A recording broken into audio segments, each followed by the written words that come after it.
보실 말씀은 이사야 63장 1절부터 6절까지 말씀입니다. 이사야 63장 1절부터 6절까지 말씀 한 절씩 교독하겠습니다. 에돔에서 오는 이 누구며 붉은 옷을 입고 보스라에서 오는 이 누구냐? 그의 화려한 의복 큰 능력으로 걷는 이가 누구냐? 그는 나이니 공의를 말하는 이요 구원하는 능력을 가진 이니라.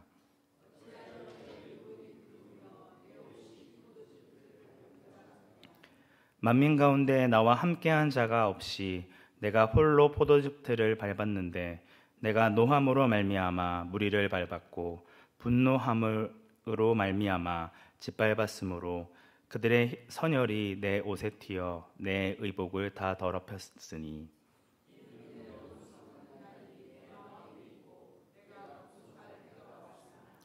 내가 본즉 도와주는 자도 없고 붙들어 주는 자도 없으므로 이상하게 여겨 내 팔이 나를 구원하며 내 분이 나를 붙들었음이라.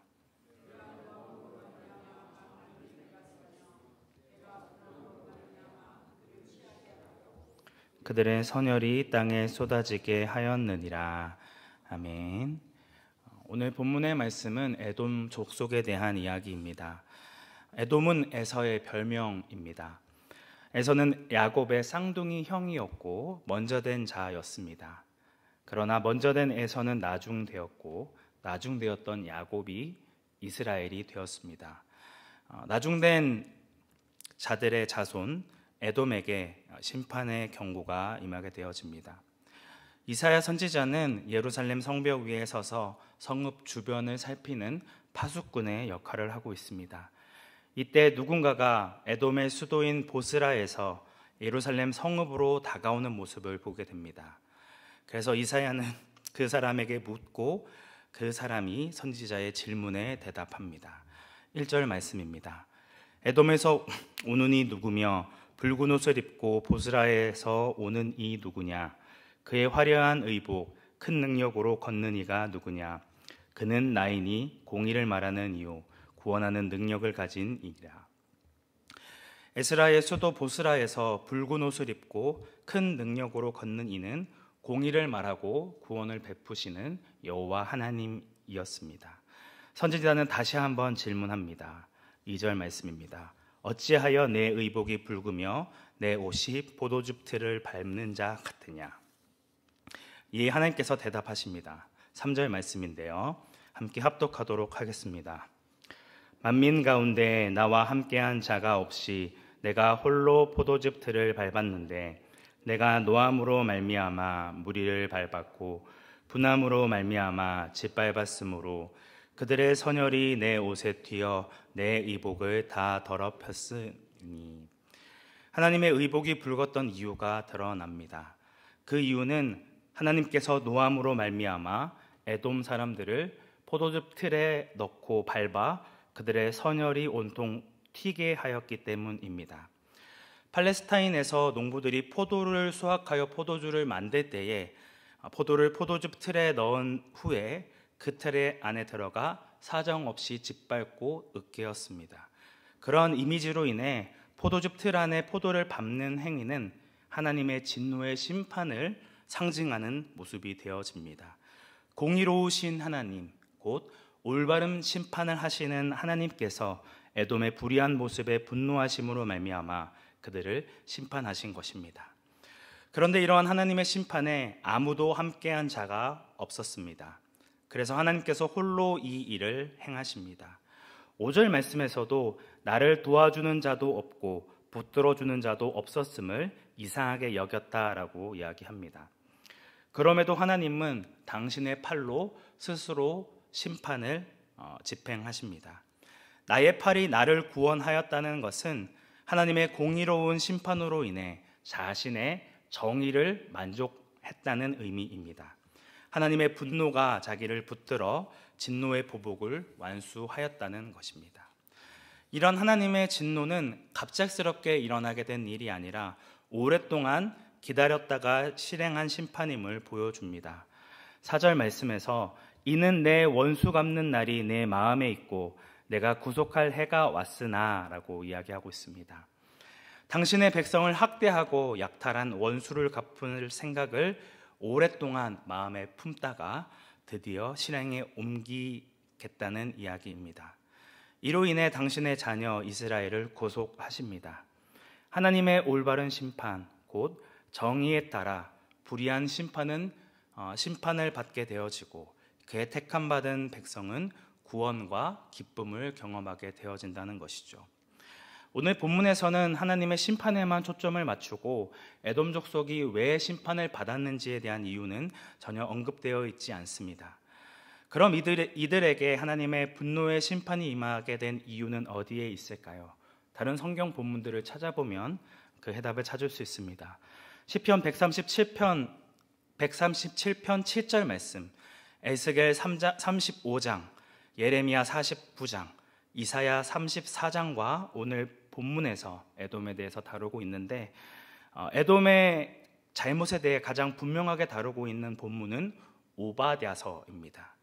이 책은 한 장짜리 짧은 예언서이지만 오직 에돔에 대한 심판과 저주에 대해 선포하고 있습니다. 오바댜 1장 10절부터 14절까지 말씀입니다. 내가 내 형제 야곱에게 행한 포악으로 말미암아 부끄러움을 당하고 영원히 멸절되리라. 내가 멀리 섰던 날 곧 이방인이 그의 재물을 빼앗아 가며 외국인이 그의 성문에 들어가서 예루살렘을 얻기 위하여 제비 뽑던 날에 너도 그들 중 한 사람 같았느니라. 내가 형제의 날 곧 그 재앙의 날에 방관할 것이 아니며 유다 자손이 패망하는 날에 기뻐할 것이 아니며 그 고난의 날에 내가 입을 크게 벌릴 것이 아니며 내 백성이 환난을 당하는 날에 내가 그 성문에 들어가지 않을 것이며 환난을 당하는 날에 내가 그 고난을 방관하지 않을 것이며 환난을 당하는 날에 내가 그 재물에 손을 대지 않을 것이며 내 거리에 서서 그 도망하는 자를 막지 않을 것이며 고난의 날에 그 남은 자를 원수에게 넘기지 않을 것이니라.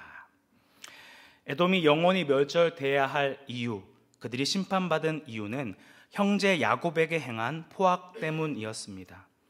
에돔은 형제인 이스라엘을 사랑하지 않았을 뿐만 아니라 이스라엘이 이방인들로부터 침략당할 때 방관했고 동조했으며 심지어 기뻐하며 약탈하기에 바빴습니다. 아수르가 이스라엘을 침략했을 때도 아수르의 앞잡이가 되었고 바벨론이 유다를 침략했을 때도 이를 도왔을 뿐만 아니라 도망가는 이 이스라엘의 퇴로를 막고 그 남은 자를 원수에게 넘겨버렸습니다. 그리고 유다가 멸망하자 네겝 지방으로 내려와 유다 산지 남쪽 지역을 차지하게 되어집니다. 바벨론 유배 기간 동안 유다 땅을 제일 많이 차지했던 족속이 바로 이 에돔 족속이었다는 것입니다. 형제로서 차마 할 수 없는 일을 행하였다는 것이죠. 당연히 다시 예루살렘으로 돌아온 포로 귀환 자들에게 가장 적대적인 세력은 이 에돔 족속이라 할 수 있습니다. 지금 당장은 그들이 득세하는 것 같아 보이고 예루살렘을 위협하고 있지만 하나님께서는 이미 에돔에게 원수 갚는 날을 벼르고 기다리고 있음을 보여줍니다. 공의로운 하나님께서는 당신이 정하신 때에 에돔에 대한 올바른 심판을 내려 당신의 정의를 온 세상 가운데 드러내실 것입니다. 오늘 본문을 통해 당신의 백성들에게 그들을 두려워하거나 무서워할 필요가 없다라는 것을 보여주고 있는 것이죠. 마지막 6절 말씀은 앞선 1절부터 5절까지의 말씀을 다시 한번 반복하고 있습니다. 우리 6절 말씀 함께 합독하겠습니다. 내가 노함으로 말미암아 만민을 밟았으며 내가 분함으로 말미암아 그들을 취하게 하고 그들의 선혈이 땅에 쏟아지게 하였느니라. 이 본문에서 변경되어진 것이 있습니다. 앞선 1절부터 5절까지의 심판의 대상은 에돔 족속이었는데 6절 말씀에는 그 대상이 만민으로 바뀌어져 있습니다. 무엇을 의미합니까? 다른 어느 민족이라 하더라도 에돔 족속처럼 이스라엘의 악을 행하고 또 그 땅을 탐낸다면 하나님의 분노를 피하지 못하고 에돔 족속같이 포도즙 틀에 넣어 짓밟아 그들의 피가 땅에 쏟아지게 하시겠다는 약속입니다. 하나님의 진노는 세상 사람들이 생각하는 것처럼 무자비하고 잔혹한 분노 조절 장애를 겪는 신의 비이성적인 행위가 아닙니다.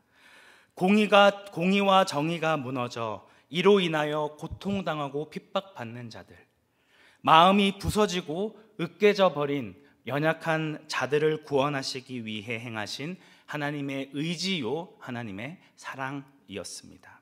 하나님의 진노는 이 세상을 창조하실 때 세웠던 공의와 정의를 다시금 회복시키는 온전케 하는 사역이라는 것이죠. 저는 2013년 성지 답사를 가서 본문에 나와 있는 보스라를 방문하였습니다. 원래 일정에는 없었지만 당시 함께 갔던 김정우 교수님이 여길 들려보자라고 해서 들리게 되었는데, 한때는 에돔의 수도이었기 때문에 어느 정도 번화한 도시일 줄 알았습니다. 하지만 전혀 아니었습니다. 아무것도 없는 시골에 대형 버스가 들어가자 주위에 있던 시리아 사람들이 도대체 이게 무슨 일인가 하고 뛰쳐나올 정도로 아무것도 없었습니다.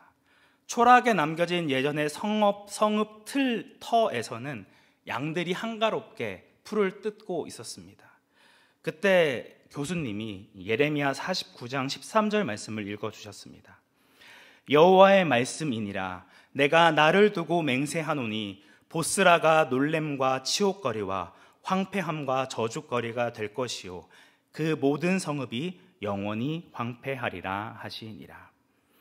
이 말씀을 들으면서 하나님의 심판이 임하시면 제 아무리 화려해 보이고 그럴듯해 보였던 수도라도 이 모든 것이 한순간에 무너지게 됨을 제 눈으로 확인하고 전율하였습니다. 보스라의 처참한 모습을 보면서 요한일서 말씀이 생각났습니다. 이 세상이나 세상에 있는 것들을 사랑하지 말라. 누구든지 세상을 사랑하면 아버지의 사랑이 그 안에 있지 아니하니 이는 세상에 있는 모든 것이 육신의 정욕과 안목의 정욕과 이생의 자랑이니 다 아버지께로부터 온 것이 아니요 세상으로부터 온 것이라. 이 세상도 그 정욕도 지나가되 오직 하나님의 뜻을 행하는 자는 영원히 거하느니라.